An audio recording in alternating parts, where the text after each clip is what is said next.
The story, Marmalade's Sunny Day Rescue. In the quiet corners of Willow Creek, there lived an orange tabby cat named Marmalade. While most cats spent their days napping in sunbeams, Marmalade spent his time looking for ways to be helpful. He wasn't the biggest cat, but his bright orange fur made him look like a little piece of the sun walking through the grass. One breezy afternoon, Marmalade heard a frantic chirping near the old oak tree. It was Pip, a tiny fledgling sparrow who had hopped a bit too far from his nest and couldn't quite fly back up. To make matters worse, a gust of wind had tumbled a heavy wicker basket over him, trapping him on the ground. "Don't worry, Pip," Marmalade called out. He used his strong paws to nudge and slide the basket away, then stood guard, puffing out his orange fur to look extra big, so no grumpy neighborhood dogs would come near.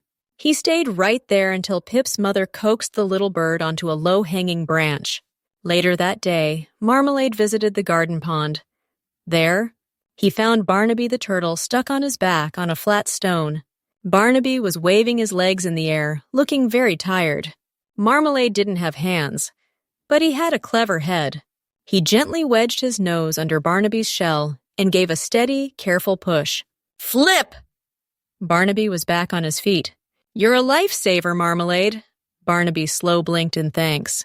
As the sun began to set, Marmalade headed home, but he stopped when he saw a trail of dropped acorns leading away from the squirrel's hollow. Squeaky the squirrel had a hole in her gathering bag and was losing her winter snacks. Marmalade didn't eat acorns, but he knew how important they were. He used his tail like a little broom, sweeping the scattered acorns into a neat pile right at the base of Squeaky's tree so she could find them easily. By the time the moon rose, Marmalade was tired, but his heart felt full. He curled up on his porch, a small orange hero resting up for another day of kindness,